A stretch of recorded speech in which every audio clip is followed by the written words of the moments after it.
धनिया छोटे कद की पत्तेदार सब्जियां होती हैं। इनका इस्तेमाल हमारे भोजन में चटनी, मसाले और सर्विंग्स के रूप में किया जाता है।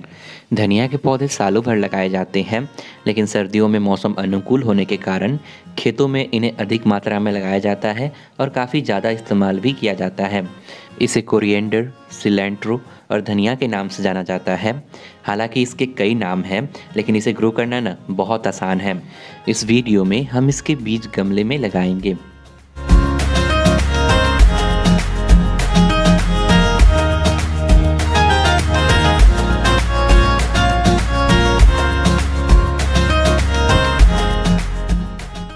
धनिया के हेल्दी पौधे ग्रो हो, इसके लिए आप हमेशा अच्छे क्वालिटी के सीड्स का इस्तेमाल करें। धनिया के बीज आप अपने लोकल मार्केट में या ऑनलाइन खरीद सकते हैं।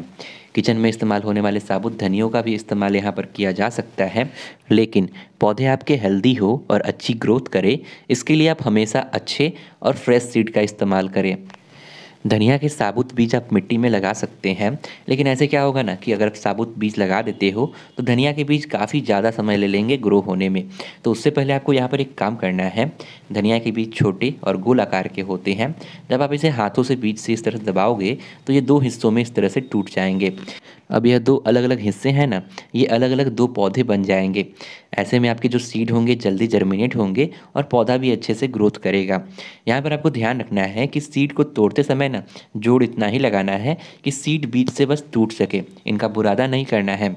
इसके बाद सीड्स को किसी बर्तन में रखकर इसे रात भर के लिए या फिर 10 से 12 घंटों के लिए पानी में सोक करना है। बीज को पानी में फुलाने से बीज के जो कवर होते हैं ये थोड़े सॉफ्ट हो जाते हैं और मिट्टी में ये जल्दी जर्मिनेट कर पाते हैं। सीड को फुलाने के बाद हम इसे अच्छे से छान लेंगे और फिर हम अपने बीज को मिट्टी में लगा सकते हैं।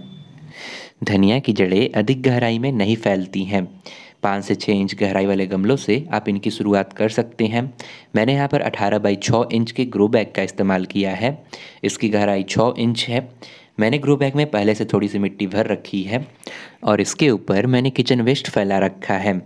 थोड़े और छिलके और सूखे पत्ते डालने के बाद मैं इसे अच्छे से मिट्टी से कवर कर दूंगा और फिर हम इसके ऊपर बीज लगाएंगे। मिट्टी में मैंने अपने पुराने गमलों की मिट्टी ली है। इसमें मैंने बराबर मात्रा में साधारण मिट्टी, कोकोपीट और गोबर की खाद को अच्छे से मिक्स कर लिया है। साथ में इसमें कुछ सूखे पत्ते भी मैंने मिला दिए हैं ताकि हमारे सीड अच्छे से जर्मिनेट हो सके और मिट्टी थोड़ी भुरभुरी बनी रहे। मिट्टी भरने के बाद आपको मिट्टी को एक समान समतल कर लेना है और फिर हम इसके ऊपर अपने बीज लगा लेंगे। धनिया के बीज काफ़ी छोटे होते हैं और काफ़ी बारीक होते हैं। इन्हें लगाते समय हमें ध्यान रखना चाहिए कि अगर हम इनसे बड़े आकार के पत्ते और पौधे चाहते हैं तो इन्हें कम से कम 1 से 1.5 इंच की दूरी में लगाना चाहिए। धनिया के बीज काफ़ी बारीक और छोटे होते हैं, तो ऐसे में इनके बीच दूरी बनाना थोड़ा मुश्किल होता है, लेकिन फिर भी हम अंदाजे से इन्हें कुछ इस तरह के रोज़ में लगा सकते हैं। अब इन्हें लगाने के बाद आपको मिट्टी से कुछ इस तरह से आपको हल्का हल्का दबा देना है। अधिक गहराई में नहीं लगाना है, इस बात का भी ध्यान रखना है। बीज लगाने के बाद हम इसके ऊपर अच्छे से पानी देंगे। पानी आप शावर की मदद से या फिर स्प्रे की मदद से दे सकते हैं या फिर हल्के हाथों से आप इसके ऊपर पानी छिड़क सकते हैं। बस ध्यान रखना है कि बीज अपनी जगह से ना हिले। पानी देने के बाद आप अपने गमले को फुल सनलाइट में रखिए। आमतौर पे धनिया के बीज 4 से लेकर 15 दिनों तक का समय ले सकते हैं जर्मिनेट होने में, तो इस बीच आपको अपनी मिट्टी में मॉइस्चर बना के रखना है और इसे धूप में रखना है।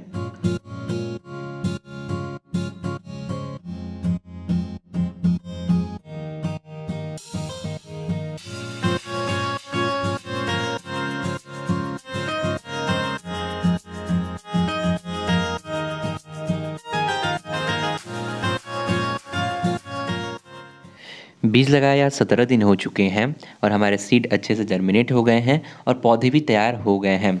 पौधे में ट्रू लिप्स आ रही हैं और काफ़ी जल्द हमारे पौधे हार्वेस्ट के लिए भी तैयार हो जाएंगे। धनिया के पौधे जर्मिनेट होने के बाद बहुत तेज़ी से ग्रोथ करते हैं, तो ऐसे में ध्यान रखना है कि मिट्टी में आपको नमी बना कर रखनी है। पौधे को हमेशा फुल सनलाइट में रखना है और सीड जब जर्मिनेट हो जाएँ, पौधे 2 से 3 इंच के हो जाएं, तब आप चाहें तो आप अपने पौधों में वर्मी कंपोस्ट या फिर गोबर की खाद ऊपर से दे सकते हैं। ध्यान रखना है कि खाद यहाँ पर अच्छे से डिकम्पोज हुई होनी चाहिए। कई बार क्या होता है कि बीज का साइज़ छोटा होने के कारण हम उन्हें काफ़ी नज़दीक नज़दीक लगा देते हैं और जब पौधे बड़े होने लगते हैं तो उनकी ग्रोथ में असर पड़ता है। जगह कम मिलने के कारण पौधे को जितना बड़ा होना चाहिए आकार में वह नहीं बढ़ पाते हैं। तो अगर आपने बीज काफ़ी नज़दीक लगा दिए हो एक दूसरे से, या फिर पौधा अगर काफ़ी नज़दीक नज़दीक निकल आए हो, तो आप पौधों में से जो ख़राब पौधे हो या फिर जो कमज़ोर पौधा निकल आया हो उसको अलग कर सकते हैं और अच्छे पौधों को रख सकते हैं। इस प्रोसेस को थिनिंग कहते हैं। आमतौर पे जिन पौधों के बीज काफ़ी छोटे होते हैं, बीज लगाने के बाद जब पौधे तैयार हो जाते हैं तो इस प्रोसेस को किया जाता है ताकि बचे हुए पौधे आकार में बड़े हो सकें और हेल्दी पौधा तैयार हो सके। बीज लगाने के 35 से 50 दिनों के अंदर आप धनिया के पौधे को हार्वेस्ट कर सकते हैं।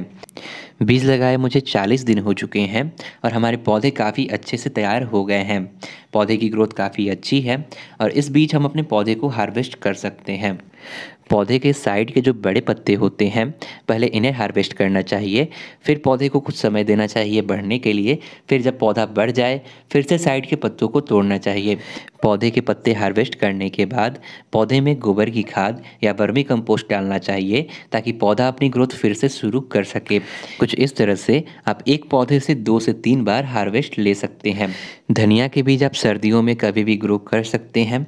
सर्दियों में धनिया का पौधा काफ़ी लंबे समय तक ग्रोथ करता है और काफ़ी ज़्यादा हार्वेस्ट आप इससे ले सकते हैं।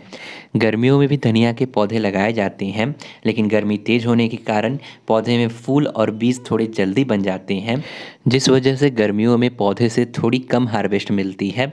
इसलिए आमतौर पे धनिया के पौधे को हम सर्दियों में लगाते हैं। इस तरह से आप भी अपने घर पर एक छोटे से गमले में आसानी से धनिया के पौधे लगा सकते हैं और हरा और ताज़ा धनिया आसानी से हार्वेस्ट कर सकते हैं। इस वीडियो में इतना ही। मेरा नाम है सौरभ और इस वीडियो में आपका स्वागत है।